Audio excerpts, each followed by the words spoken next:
What's up, guys? Howdy, brothers. Welcome back to another episode of Whiskey and Water. I am your co-host, Jess. And I am your co-host, Liv. And this is Whiskey and Water. And happy Monday, or whatever day that you're getting around to listening to this. We have an amazing episode per usual for you guys today. What else is new?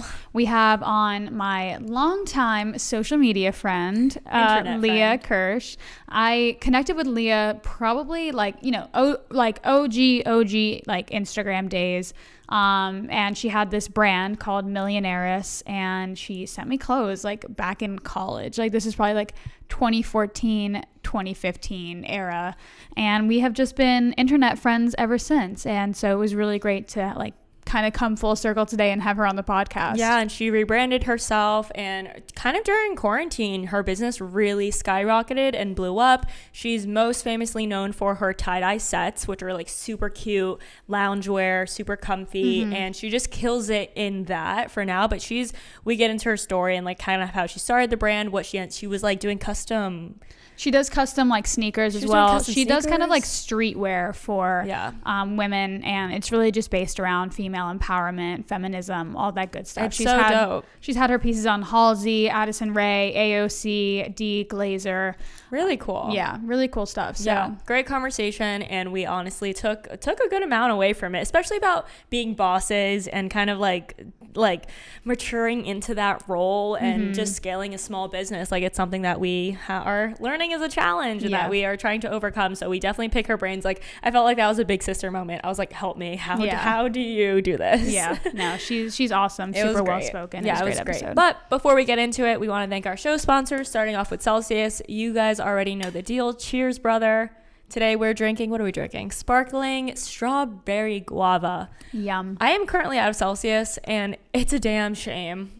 You're probably going to steal some. It's a damn shame. First, Tyler's like, when are we getting our Celsius? And then Tyler's cousin is like, yo, do you have Celsius? And I'm like, y'all, I am out, okay? I have been rationing my Celsius. I know, I owe you a few cans when I get my re-up. It's okay. A less is going to come through for us. I know it. Had to get that sip in. You guys already know the deal. It's healthy energy, accelerates metabolism, and burns body fat.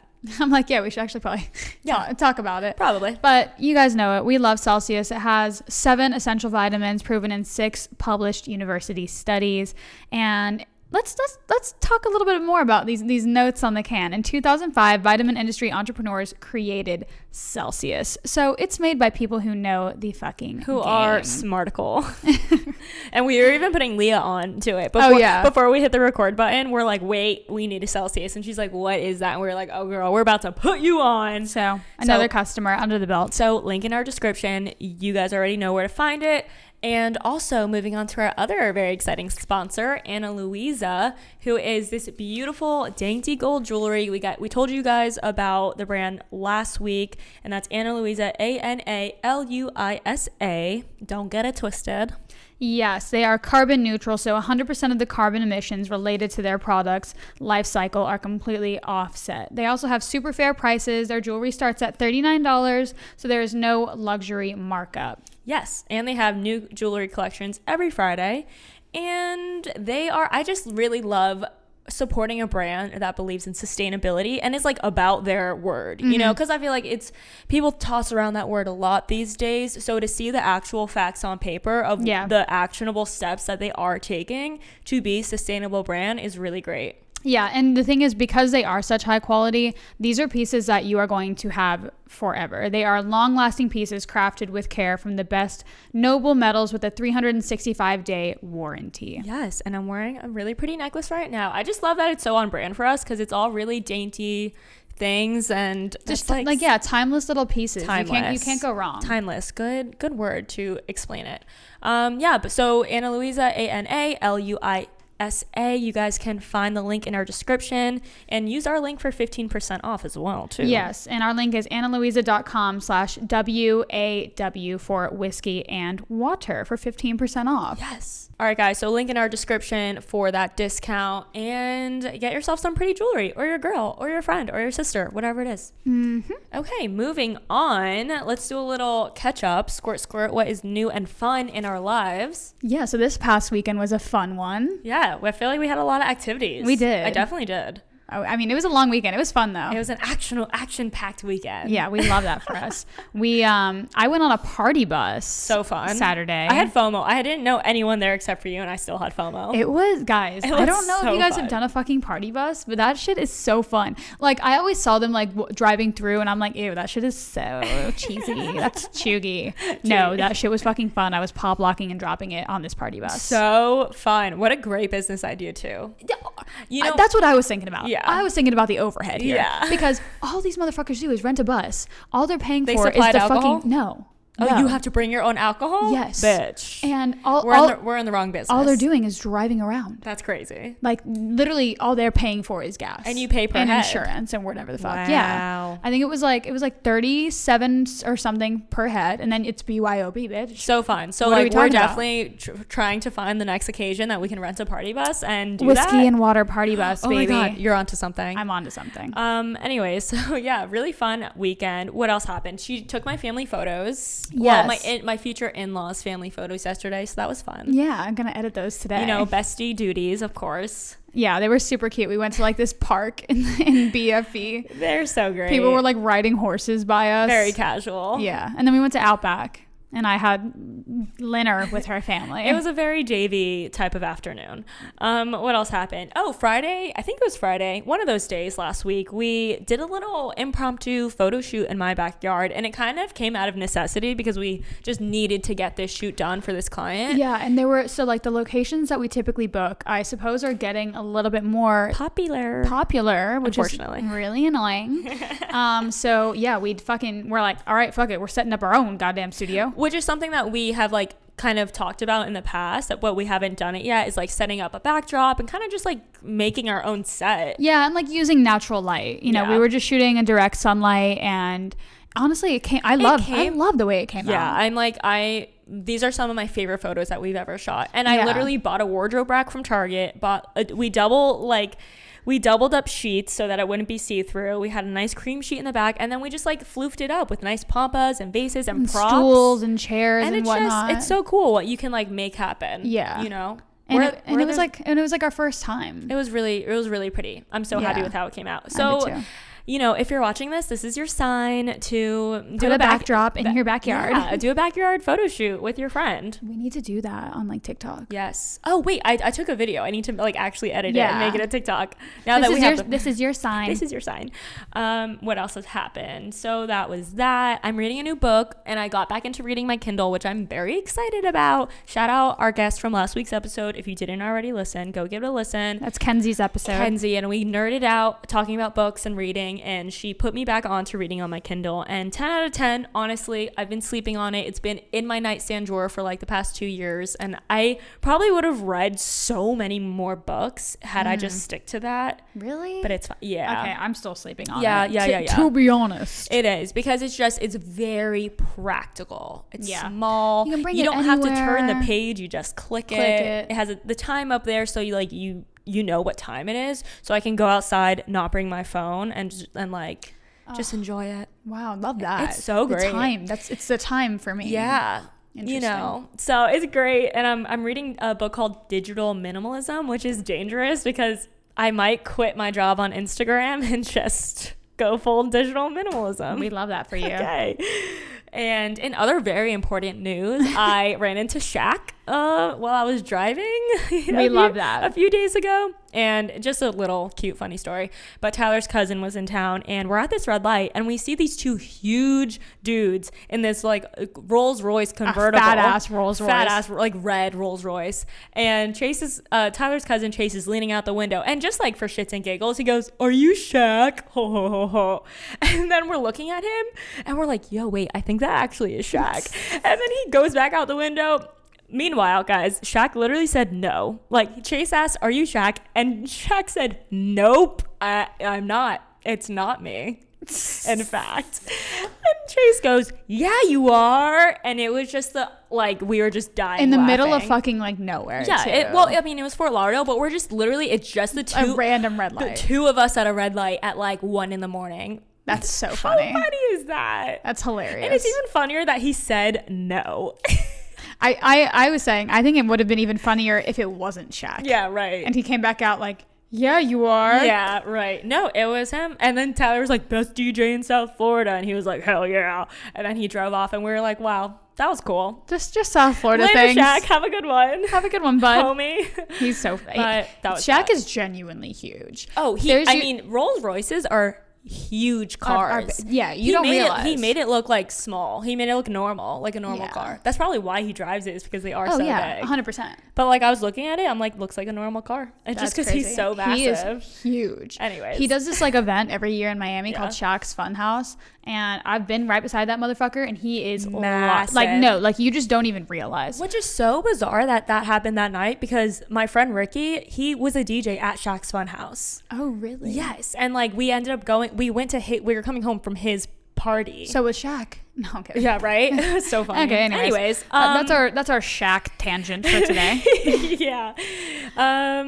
Before we head out, we need to share our weekly quote. We're switching it up, guys. A little affirmation. We're little switching mantra. it up. We're switching it up from the challenge because we got to keep things fun and different for y'all. Hell yeah. So this week's weekly mantra and or quote to really get your week starting right is this. I trust that my powerful intentions combined with my faith are enough to allow my vision to become my reality. Love it.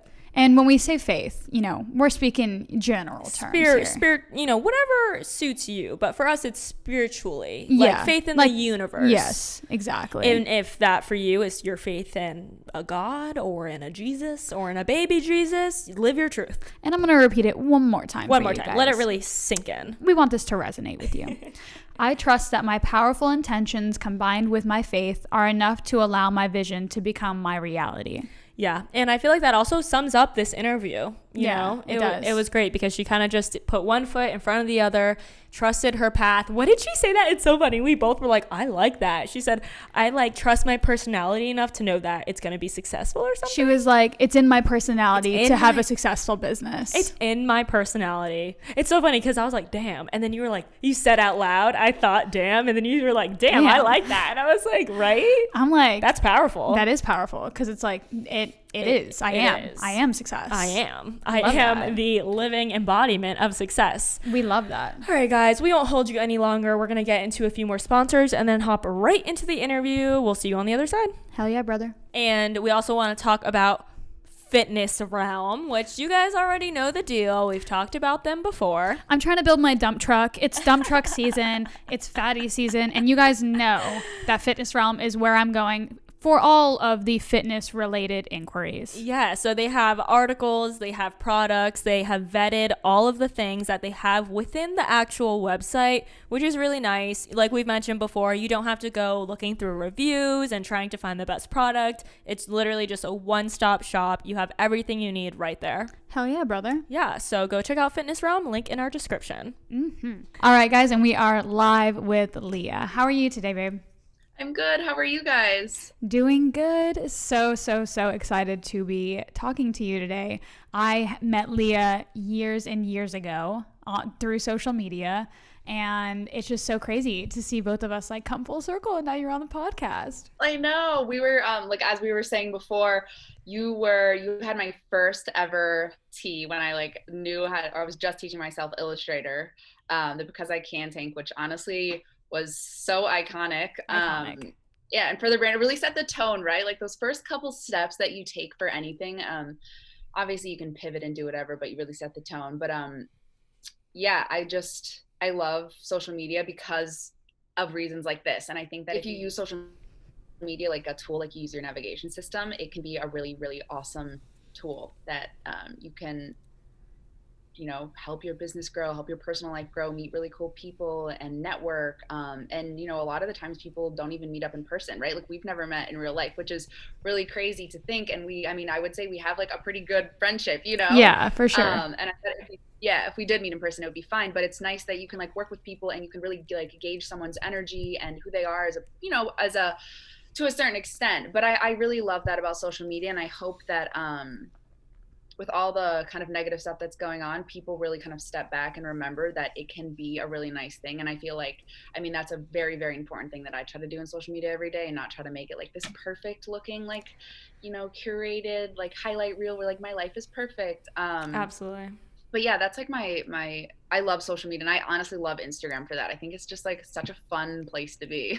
It is. Yeah, it is. And you've done such a good job, like really promoting your brand and using it as such a great tool to leverage your audience and your clients and your shoppers. Yeah, and I think that it's really interesting that you kind of pivoted, because your first brand was called Millionaireess, which is the one that like that's kind of how we got introduced to each other. And I love that you've kind of pivoted into like you are your brand, and that's really cool. You show up so authentically on your page, like you are. And I love how genuine, like you recently opened up like a flagship store, and I love just seeing your process and how excited you were about that. And like I love that you don't like try to like flex for the gram at any point. Like you're very, very authentic, and you're like just very humble, and I love that. But I feel like we kind of almost got ahead of ourselves. Yeah, let's definitely rewind it, take it back a bit. Yeah. That was like from beginning to like current. We like skipped all that. I know. So I mean, for the audience that I'm like, for my followers, for the audience that doesn't know exactly who you are, give them a little bit of a rundown, who you are, what you do, where you're from.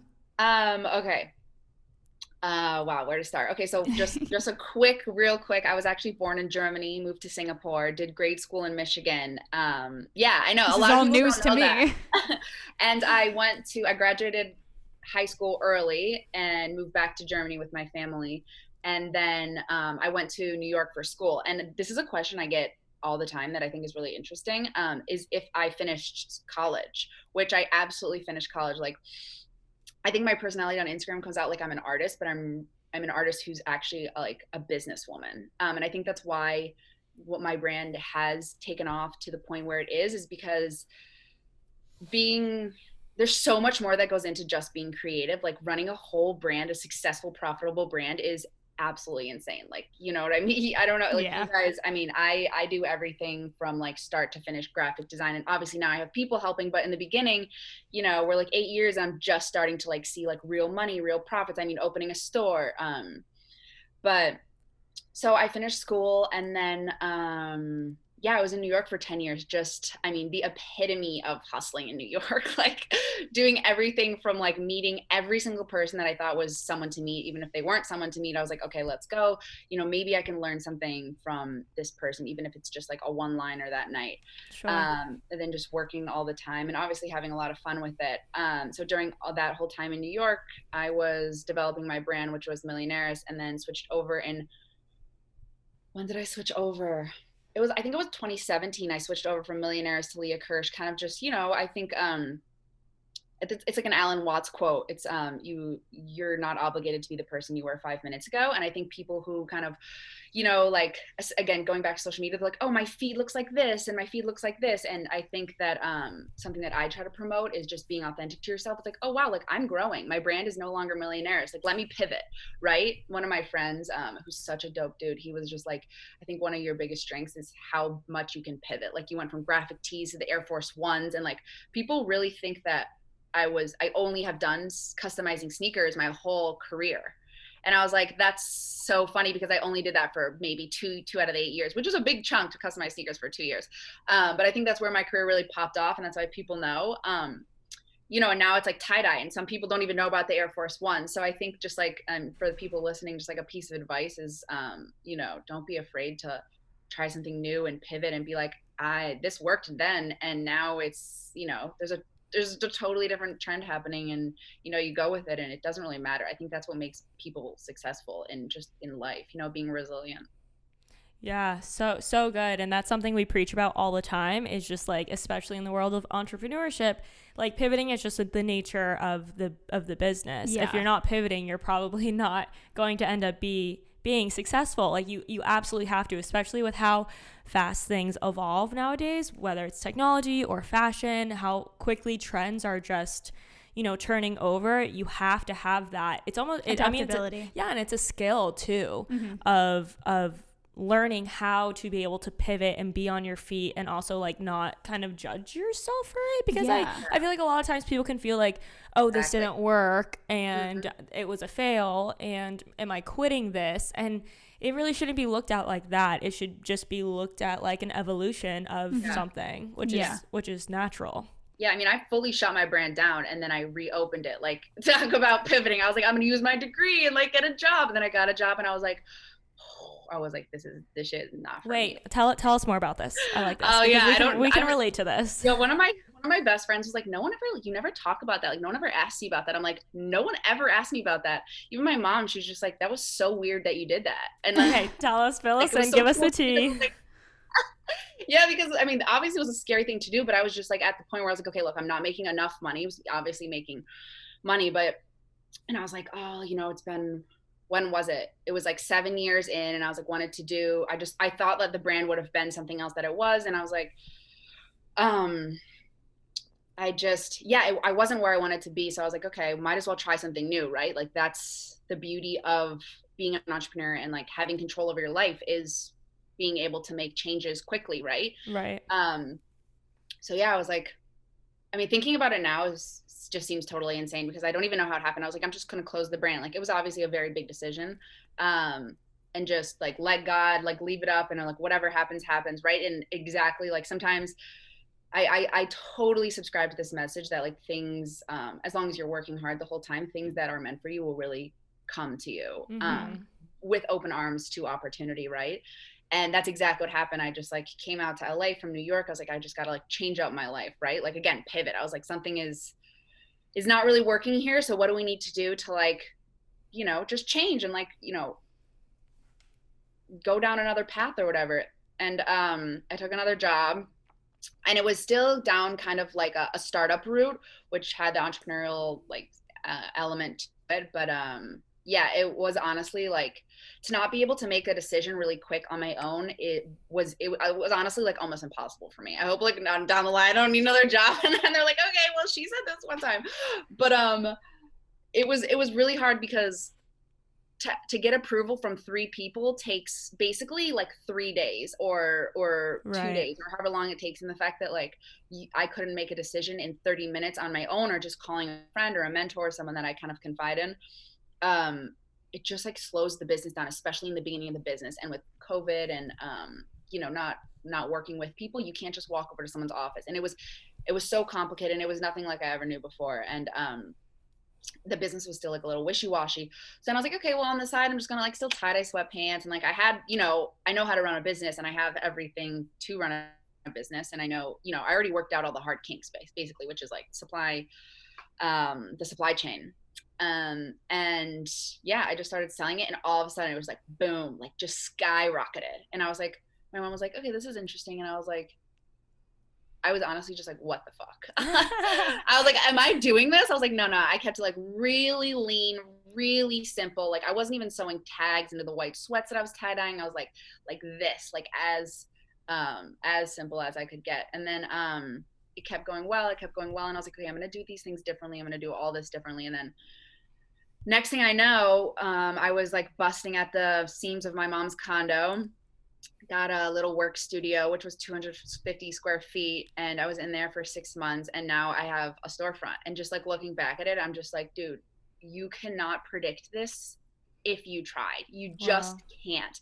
And that's something that like, maybe like a lot of entrepreneurs or people who are down in the business or like down in their career or far in their career, I should say, would probably maybe disagree. But like you can have a plan, but like whatever that quote is, like life happens when you're making that plan. And I would never, I mean, granted, like if you look at like all my little school sheets and you're like, oh, what's your dream when you were little? Everyone, like mine was always to open a boutique in New York City. So it's like, some of that is kind of real, but like at the end of the day, if you would have asked me this a year ago, I mean, I was just like, dude, like I'm going to take a corporate job and get paid and get health insurance and like have like dental and like, do things like the 9-to-5 route because like I have a 4-year degree in finance, like. Okay. That was one of my questions too. I was going to ask what you studied in school. Yeah. Finance and marketing. And I don't want to say that it was useless because there was a lot of very, very valuable information, but, real life stuff is only learned in real life. Like, you know, I think college I always say this, college is a transition period where you're getting away from your parents, where you learn how to do your like schedule, where you learn how to like figure out life on your own before the real world just really fucking eats you alive. Right. And then you're like, okay, like I'm kind of prepared for this. And yeah, and having you know, a school, which is such a privileged thing to say, is like having a school on my resume, or being able to say that, you know, drop that in a conversation, is one of the most valuable things that my parents gave to me, was to be like, oh yeah, I went to Fordham and I studied business. I have a finance degree. You know, people are like, oh, okay, you're automatically, like, as a cute girl, you're automatically like taken a little more seriously, even though you have like 70 more steps to go before someone like gives a shit about you. You're just like, okay, this person isn't a total like, what's the word? Like, she's not totally dumb, basically, you know, because in the beginning, now it's like, oh, I have a store. People are like, oh, shit. And it's so funny because every time someone still walks by the store, they're like, oh, this is your store? Because my mom helps me with my business. They're like, no, it's my daughter's store. And they're like, oh, yeah, well, and they're like, just your daughter's store? Like, it's still, like, literally people don't believe that, you know, it's happening. So anyway, it's just like going down like a total tangent, but no, you're good. You know, no, it's interesting that you got your degree in finance, because that kind of gave you the foundation for knowing how to operate your business, because, you know, like the creativity side, I feel like that is something that most people are just born with.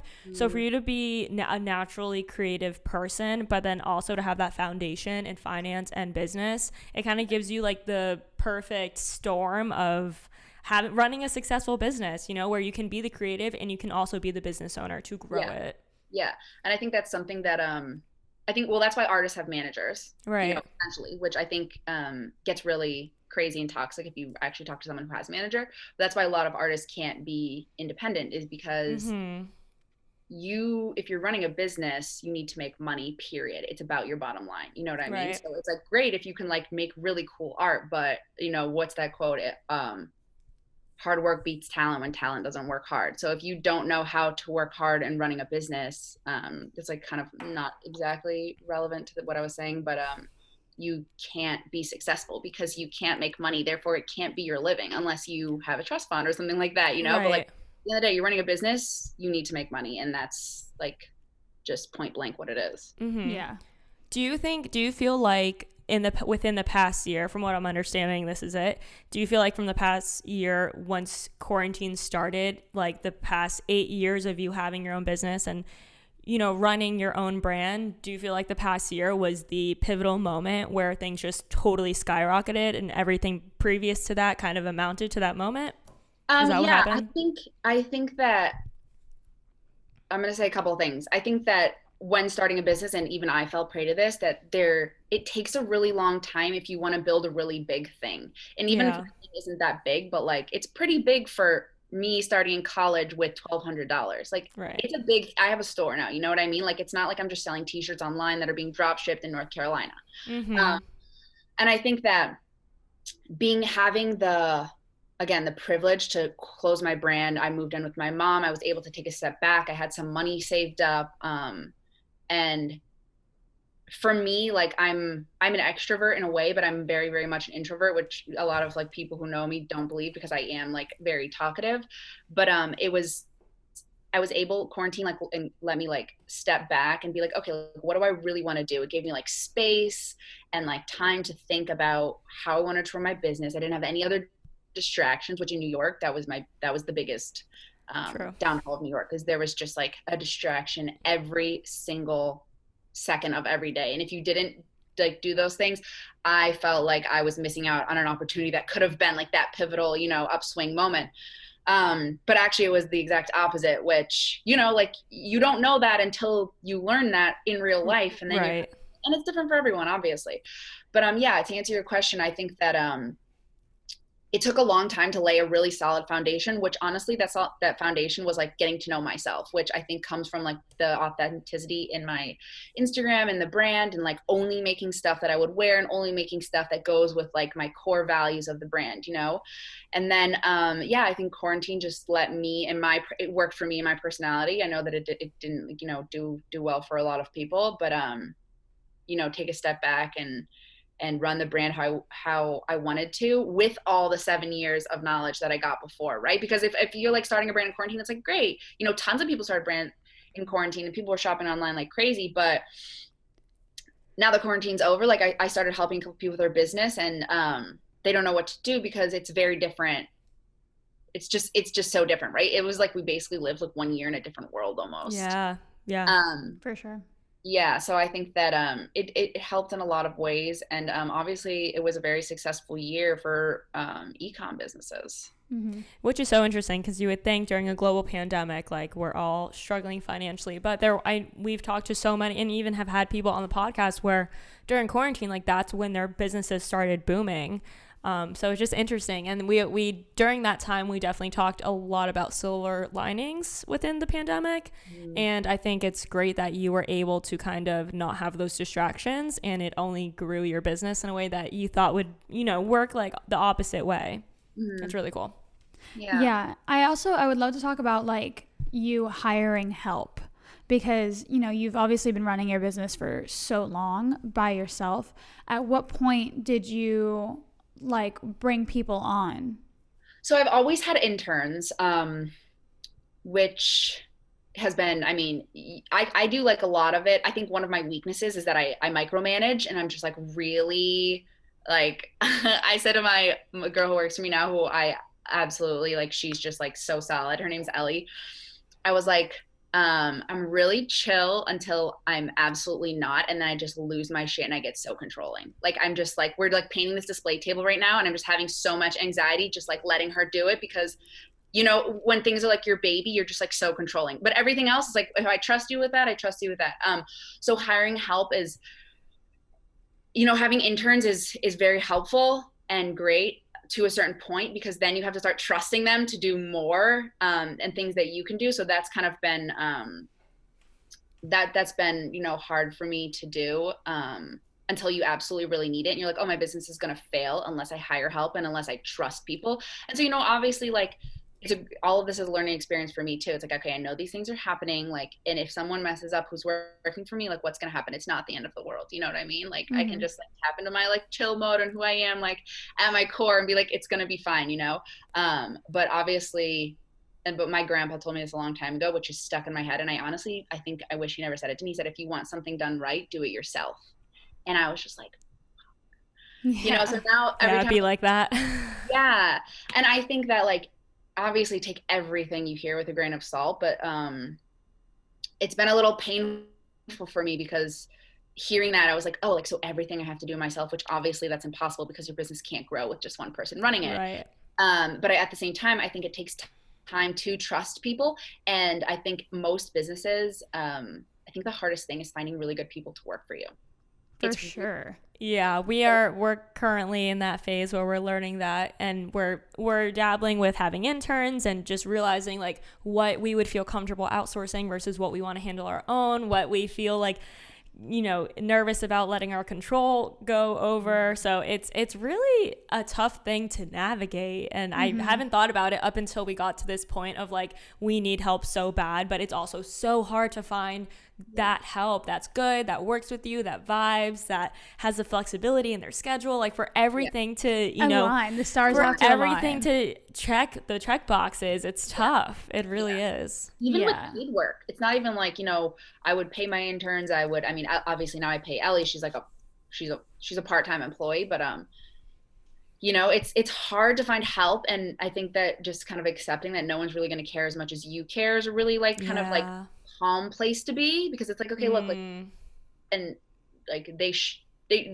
just never will, because it's not their baby, and like I've been through blood, sweat, and tears of like, oh my gosh, the ruined relationships over my business, like on so I think kind of just accepting that. But then once you find someone who's really good, you're just like, oh my God, please never leave. Never leave ever. And then when you find it and you trust that person, then you have the fear of them leaving. So it's kind of like just this never ending thing. And I think just as an entrepreneur and someone who's, you guys know, like, you just have to accept that you never know what's going to happen. You just don't know what's going to happen. And you have to just like let it go. We can kind of like control it as much as we can. But at the end of the day, like, it's not up to us, it's really not. Yeah. And it's about like making the best of the situation that you're handed. And also setting yourself up for success, like something that we're actually putting into like operation right now is it's an SOP, a standard operating procedure.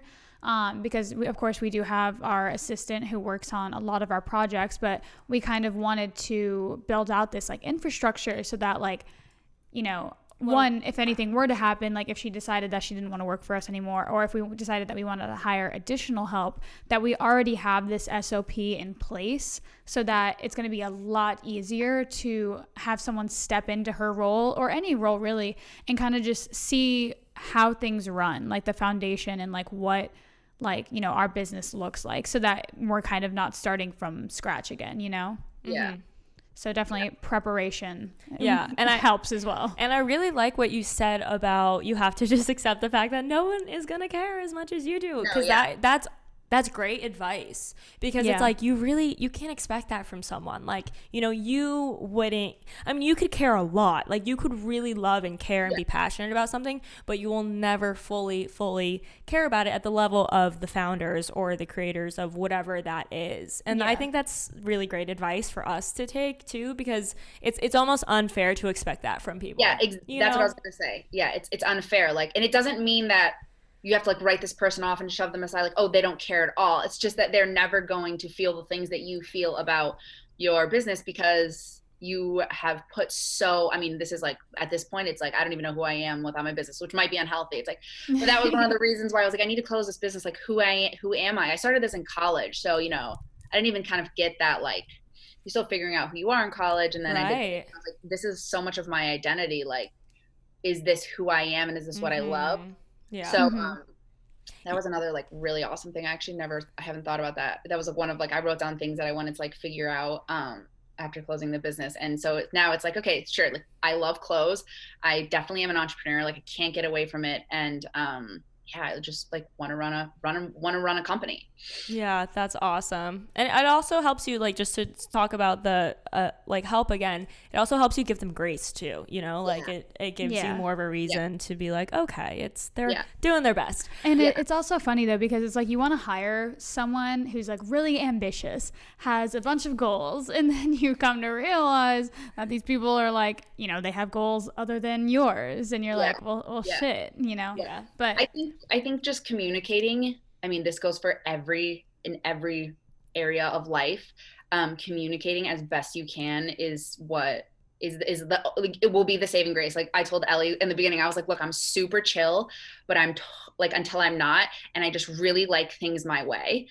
So just do that as best you can. And I'm going to be as clear as I can. Like, so right now she's like painting a display table, and I'm like, I'm being so crazy about that. You know, I'm not being crazy to her, but I'm like, oh my God, I'm so nervous, you know, just like communicating it with her. Like, I don't want anything to go wrong, because we're having trouble with it. And it's like the main centerpiece in the store. Like, it can't be wrong. You know what I mean? Right. And so I'm just like communicating. She's like, dude, I totally get it. I'm like, it's not that I don't trust you. It's just that I'm feeling crazy about this. And that's just what's happening with me right now. She's like, and she's so fucking cool. She's just like, dude, I get it. Like, it's fine. You know what I mean? But like, communicating that with her, she's just like, okay, cool. Like, Leah's being crazy about this. I'm going to be extra careful. And I was like, if you don't feel comfortable doing it, don't do it. Like, please don't, like, I can handle it, but like, obviously you can get ahead. And I just think, like, again, that makes it's really nice to have a small business, because you can communicate with everyone who works for you directly, right? Like, having like some issues with another area of the business. And I told them, I was like, look, like, if we can't turn this ad account around, like, you guys are fired. You know what I mean? Like, this is on you. I'm giving you one last chance. And if you can't, then, you know, like, it's done. And it's not that, like, again, I'm like saying, like, I don't mind paying anyone for doing their job, but if you guys aren't making me money, I can't pay you. You know? And then at the end of the day, they can't be mad because they had a total heads up, you know? And like, I think that's like, and again, like with Ellie, I'm like, dude, if you're running late, just shoot me a text. Like, I'm never going to be mad. If you can't come in, if you're feeling sick, if you're going to go on vacation, dude, just let me know so I can plan. I'm accordingly. Like, you know, what I mean? And just like, I feel like people kind of get nervous around with things, or I don't know. I feel like it's just not talked about enough, where like people like, okay, like, let's just, even in relationships, friendships, like, dude, you need to talk about how you're feeling, even if you feel like it's a small thing. You know what I mean? Yeah. And, like, I don't know. No, it's Yeah, great. We can relate we're there. so We're there. much Yeah. to this. And it's also really helpful, like, if your help that you're hiring just knows not to take anything personally. You know, like, even over the Yes. centerpiece, it's like, it's not that you don't trust her. Yeah. Anyone could be doing it for you. It's like, it's not you, it's me. Like, don't take anything I say personally. And that's something that we're really kind of struggling with, is like learning how to be bosses, because we're so afraid of being a bitch or micromanaging or like hurting feelings. And it's been really challenging for us, honestly, to learn how to Specifically be me. a boss. Because like I'm very blunt, and I can't even imagine you as like a single, like the business, like you are the business owner. Like, it's so nice to have someone like A Olivia soundboard. when we can be each other's sounding boards and being like, oh, does this sound mean, or does this sound whatever. But it's like, we had a conversation with our assistant, and we were like, hey, you know, we love you, Kennedy, we love you, you're great. But we were like, we're gonna start telling you to just figure it out. You know, whenever you ask us a question, we're just going to say, figure it out. And I'm going to let you know. What was it? FIFO, figure it the fuck out. So we're just FIFO. Yeah. So FIFO. we're just sending FIFO. FIFO. And we're like, listen, and we don't want you to take it personally at all. Because you do have to preface it. You can't just be like, figure it out. It's like, hey, no, we're going to start telling you to figure it the fuck out, because we know you can. Yeah. But we don't want to be mean about it. And so we literally just communicated that, and guess what? Kennedy be figuring shit out. Yeah, seriously. But I do actually, like, for our own selfish reasons, and for anyone listening who is scaling their small business, I want to ask you, like, what you feel like your best advice is for people in our position who are struggling with how to be good bosses. Because it's like, we want to be cool to work with, but we also like need the balls to be like, hey, if you don't do this in the timeline and successfully, then you're fired. Like, we have a hard time like really putting our foot down like that. Oh God, that's something. Help us. That's been my personality since day one, and I think like I probably, like, my family's just like, oh, Leah's this way and she's always going to be this way, and it's so annoying, but like it really makes for a good like leader and a boss. Okay, so your question is how to have balls. Okay. I'm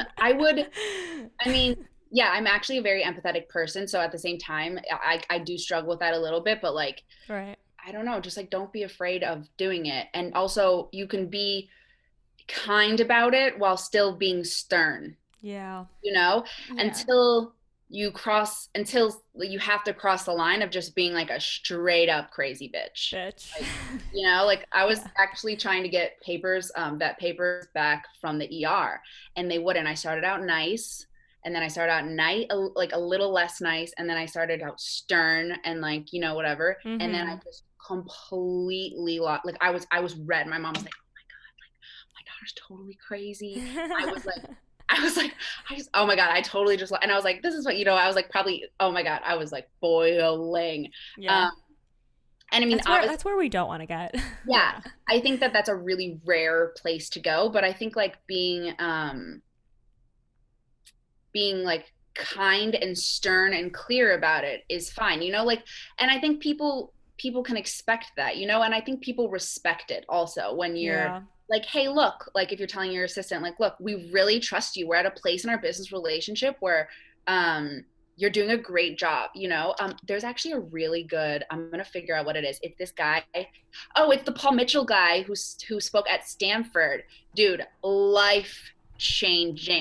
Okay. Life-changing. What is it? He was working out of his car. He got bottles made. He found a friend to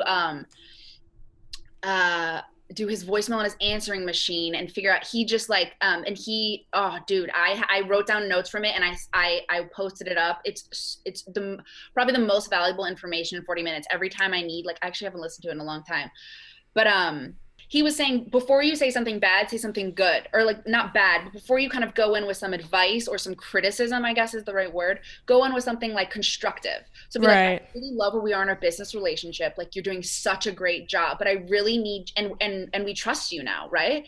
And we really need you, instead of asking us every little thing, take like 10, 15 minutes, try to figure it out.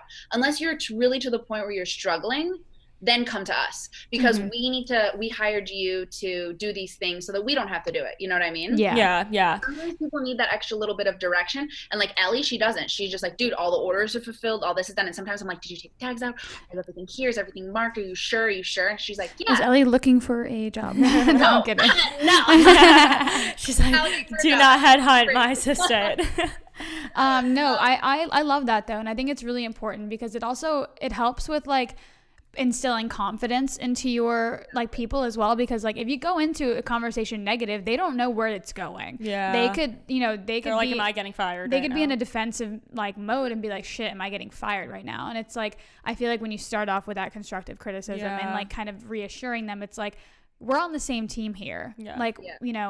I'm working towards, our best interests, not like just trying to criticize you and bring you down. It's like, no, you've been really great. However, I feel like here's where we can improve. Yeah, and I think also, like you said, communication, I mean, that will make or break it. But I think also giving everyone the opportunity, but on both sides, to talk about constructive criticism, because it's like, if you don't open the door for that communication and that transparency, it might not ever happen, and things might start to boil up and become resentment at that point. Oh yeah. So I think it's a really healthy thing to maybe install like once a month or once a week. Hey, what's one way you feel like we can improve? Here's how we feel like you can improve. And that way it doesn't make it so, like if they have something on their mind, or if we have something on our mind, we don't have to like awkwardly wait for a chance to kind of bring it up in conversation. Like it gives everyone an opportunity to get something off their chest. Yeah, I agree. And something that you always say as well, which I try to keep in mind, is that there's a way to say everything. Like, we're really, really good at giving advice. I don't know about taking our own. Oh, no. But you always say that there's like a way to say everything. And I think that that's so true. It's like, you can... Even the hardest thing. You can communicate everything to the like most effective of your ability. Yeah. There's a way to say everything. No, that's great. I want to pick your brains and talk more a little bit about social media, because you have really used it as such a powerful tool. You've gotten things, I mean, for me, I'm like, you gotten your shit on Addison Rae. I feel like that's so fucking cool. He actually reached out to me. That's why people, bitch. Oh yeah, people are always asking me. I did another like Instagram live, and they're like, "How'd you get it on Halsey?" I'm like, her stylist reached out to me, and I think that like, even though my presence on social media, or my following, I should say, is small, 8 years is a long time to be doing this, and like the brand is on people's radar, right? Like, right. So I think that just goes back to saying that like this instant gratification generation that we live in is so bad. I think it's so bad. Even for me, sometimes I'm just like, whoa, like I like have to, I always remind myself of that. Like, dude, like there are things that I can't be doing because I am not old enough. Like I haven't been in business long enough. It won't be that way. And I didn't raise any money. If I raised like $500,000, totally different situation. PR, press, advertising, celebs, placement, everything, but like, that's not how I'm running my business. If you're running a business like that, fucking go for it, but that's not how I'm doing it. I wasn't planning on this going this way. I was hoping it would. I think it's in my personality to like have something be successful. But love that. Yeah, I know. It's in my personality to have something be successful. Period. Yeah, that part. No, what I was saying is to this other girl, we did a little talk. Like as entrepreneurs, our resting state is different than other people's resting state, right? Like my resting state is like, let's go. Like the grittiness is there. It can't, like, there's nature versus nurture, right? Like some of the stuff just like, it can't be another way. Sometimes I'm like, okay, like, when I did like the 9-to-5 idea that I had, I was like, okay, like this is cool. Like I can do this. And it was just like, well, I got to have a side hustle. Like, what am I doing with all this free time? And sure, that could be unhealthy, but it's not going to be any other way. So like, I'm just going to accept it and just know that that's who I am. Because I mean, a big thing about being successful is getting to know yourself and your strengths and your weaknesses and all that stuff. But yeah, so anyway, going back to the original question about social media, I think that the brand is kind of on people's radar. And like, I know Delaney, like D Glazer for so long before, and like my relationship with her when she I forgot her. I love her. Olivia loves her. I love her. Yeah, like my relationship with her now that she's like popping, is what it is because we've had 4 years. Right. You can't build that relationship with money. You just can't. Like, we're fucking homies. Like, I got her back anything she needs. She's got my back. You know what I mean? Like, she's Justin Bieber's backup dancer. She's not just like a dancer on the, you know what I mean? Right. Even if you're dancing on the street, that's cool. But like, we are where we are because of those 4 years that we've had. And you don't get that unless you can put in that time. You can't get that with instant gratification. You just can't.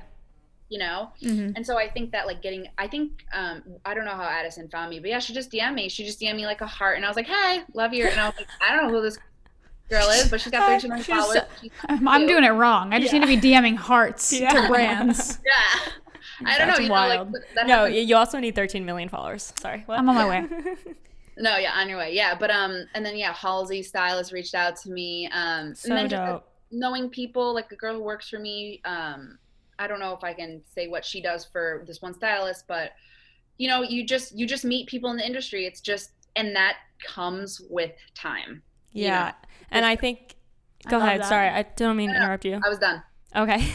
And I think it's so great that it comes so organically, because those are truly the best relationships. Like, we have a friend, Bianca, who we go way back with her brand Myra Swim, and we were wearing her first line, and now Jennifer Lopez and the Kardashians and like the biggest celebrities are wearing her stuff. And it's such a genuine like support for one another, and you can't, like you said, you can't rush that. Like, that only comes with time. You can't pay for that. Yeah, I mean, that's why when people like you see people like, oh, this person's like my day one, and it's like, oh, why do people talk about that so heavily? And I kind of noticed myself doing it, and I was like, dude, this person believed in me before I could, you know, like Jessica, like if you need something, obviously you too, Olivia, but like if you need something, like, dude, it's done. You know what I mean? Like, you fucked with me before the internet fucked with me when I had like, I don't know, 10,000, 2,000 followers, you know? And that's cool because that means something more than like if I paid you $500 for an Instagram post, I was like, cool, this girl like obviously thinks the stuff's cool because she's wearing it, but also money is cool. $500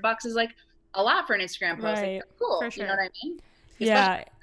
It's so much more genuine, and it truly is like a true brand ambassador. Like, they believe in your shit, they rock your shit, they put other people onto your shit. Like, even when she was rocking the sweatpants and like the sets, I was like, what is that? That is so dope. And she's like, I'll put you on, DM her, she's sick. And I'm like, okay, bet. No, dude, it's crazy just like bringing it back to like your first line. Like, I remember like receiving that package, and I was basically living in my college dorm, and I remember shooting your pieces like in like the courtyard of my dorm with like a friend who had a camera, and like it's just like I like still have the pictures in my head because I was like, I'm so sick. Ladies is pimps too. Like, I mean, that was the influencing before, like that was being. I mean, I had the Millionaires influencer crew.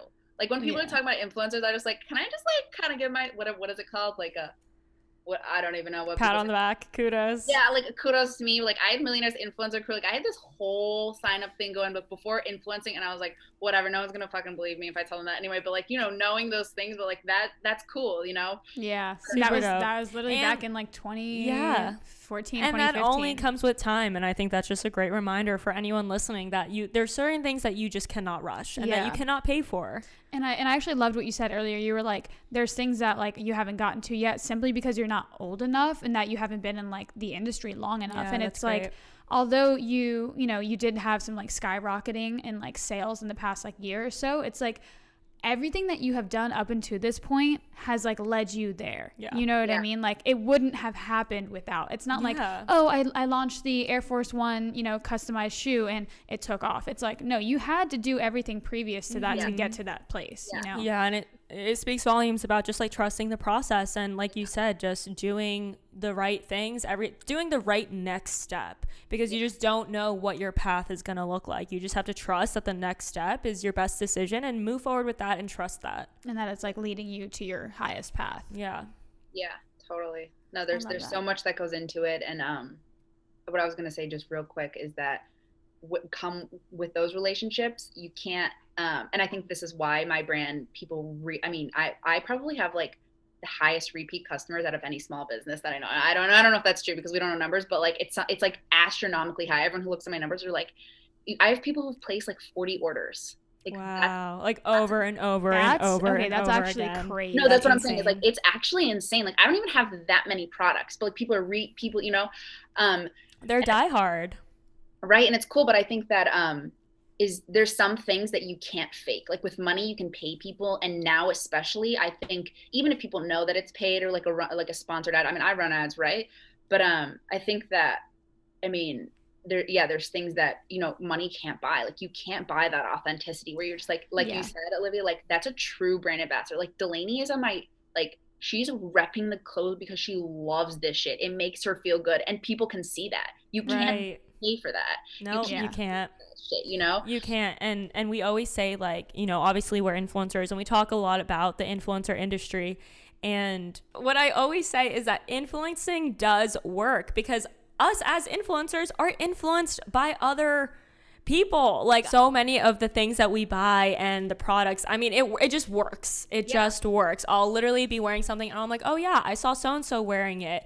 Or it just, that's why her, like, for example, D, for her to rep your brand so hard, like people see that. People see it's not a one-time, you know, paid post. You know, she's rocking it. It's a lifestyle. She believes in it. And that makes him so much more, like, it makes it so much more enticing for someone to want to spend their own money on that, you know?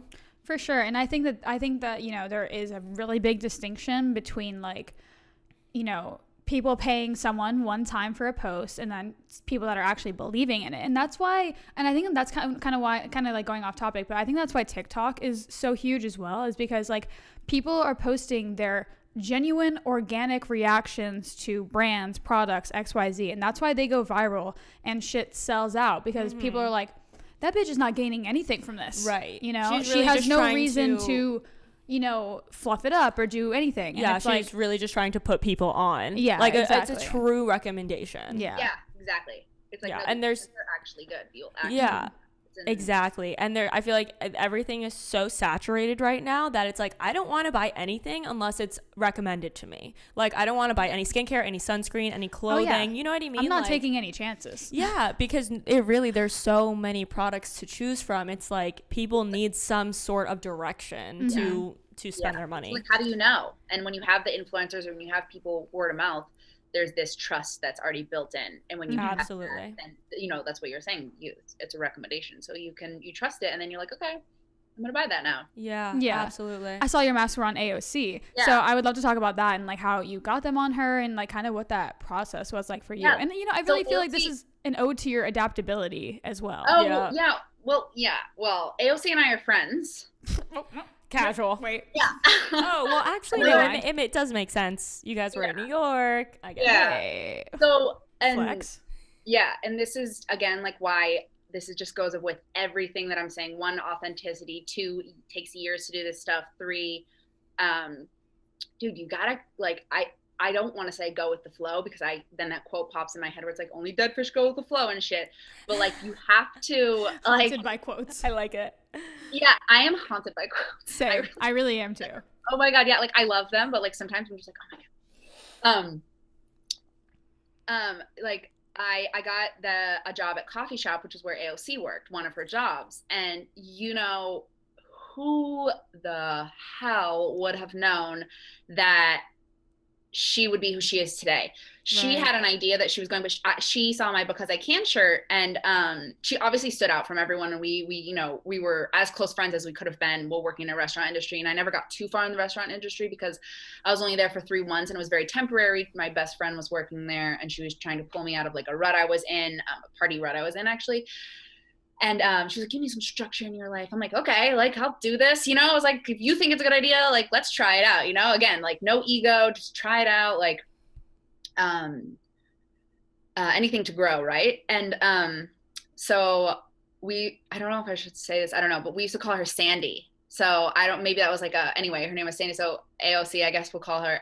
She was like, I really love your Because I Can shirt. I want to buy it. I was like, oh, dude, I'll give it to you. Like, don't worry. She's like, no, I want to buy it. I want to support. She goes, you know, it really resonates with me because I'm going to run for Congress one day. And I was like, you know, you hear people who are like, oh, I want to be an actor. I want to be an actress. I want to make a movie. I'm writing a script. It's like, cool. And she's like, I want to run for Congress. I'm like, bitch, that's fucking cool. You know? Yeah. I was like, I can totally see you doing that. I don't know anything about what that entails, but that's awesome. And you know, like you totally should, you know? Right. Next thing you know, like about we're all like still close friends because that was a very tight knit community at coffee shop. I don't know if you guys know anything about that, but like it goes way back to the 80s. Anyway, all the servers and the hostess, we were all homies, like real close. For 3 months, real close. For me, that was only there for 3 months, but some of those girls worked there for like 8 years. And when I just DM'd her on Insta, or I think I texted her because she still has the same phone number. And I was like, hey, I'd love to send you some masks. And she just sent me her address. And I think I followed up with her on Instagram, and I was like, hey, just wanted to make sure you got the mask. And like 2 seconds later, she texted me a photo of a Getty, is it called Getty Images? Yeah. Photo of her wearing the mask. She's like, yeah, I wore it. And she wore it like inside out so you could see the Leah Kirsch label. I think she did that. I don't know if she did that on purpose, but I was like, dude, what a fucking homie. That's sick. Yeah. And that goes for like, I feel like one of the reasons, obviously she's so beyond smart and so well spoken, but she just like, you can't fake that kind of stuff. People see that and they feel it, and they're just like, this girl is that way. And people are just craving that, especially like you said, Olivia, in like a world that's just totally saturated by tons of curated fake stuff. Yeah. So yeah, I don't know. It's just like that was huge for me. I got some PR, which was cool, had some extra money, and then a bunch of articles wrote me up, and that's how I got verified on Instagram because of that organic stuff. And I was like kicking myself a little bit because, I invested some money in the PR, and I was like, dude, it's always the organic shit for me. It really is. Yeah. I think that's amazing because, I mean, it just speaks volumes about what works and not what doesn't work, but like just trust that the organic things that happen within your business are always going to be like your most successful moments, and like and vice versa. Your most successful moments are always going to be the things that come naturally and organically. I think that's so fucking dope. Yeah. Yeah. Wow, this has been amazing. I feel like we could really keep going on forever and ever, but congratulations on everything. And like, we can't wait to come visit your flagship store. Yes. Jeez. Oh my god, we'll make it like a thing. Yeah. Oh, I'm down. I'll do a YouTube vlog on it. Like whiskey and water meetup. But yeah, amazing. Congratulations on everything. If people want to follow your journey and your brand and learn more about you, where can they follow you at? It's Leah Kirsch across the board. Keep it simple. Okay, cool. And how do you spell Kirsch? Kirsch. Okay, cool. And that'll be in our show notes as well. Yes. But before we let you go, we're going to ask 2 questions that we ask every guest. So the first one is, what is the best piece of advice that you've ever received? I know you're a quote gal, so if you want to throw a few out there, totally fine. Okay, wait. I feel pressured. No, you're good. Take your time. No. Okay. Best piece of advice, of life advice. Yeah. Okay, not business advice. Just like. Nope. Okay. Honestly, just to keep it simple, it would just be to be authentic to who you are as a person. It will make life a lot easier. Love that. Love it. Simple, to the point. Yeah. What's the second question? Oh, okay. What is your best biz pro tip? So it could be an app that you use, or a mindset tip, or literally anything that you do that you feel like people are missing out on or they need to know. The first thing that comes to my mind, which is, again, I keep things really lean and simple, is use a calendar. Use a calendar, write things down, plan things, schedule things. And I just feel like people don't do that. Like, people are just all over the place. And I guess that's kind of like a lame piece of advice. I don't know. I just really, really, really rely on my calendar, and I have a system that works for me. Like, I write things down, and then I have a calendar with my appointments. And I think that I'm a little neurotic about it, but I have to rewrite my to-do list every night before I go to bed. It's like my way of journaling. But I think people need to figure out a way to plan their days, especially, as an entrepreneur. This is business advice for an entrepreneur.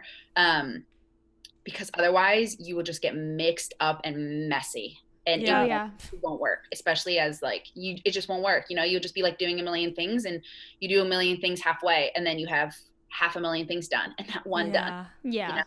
So yeah, That's great advice. I need to also We take actually a note just from got that. 2 new planners as Yeah, well. we so did. So I might start perfect. using it. Perfect timing. Love that. Thank you so much. This was so good. And brothers, if you enjoyed this conversation, of course, take a screenshot, tag us, let us know you're listening, leave a rating and review on the podcast app, and we'll see you next week for another episode. Bye guys. Guys.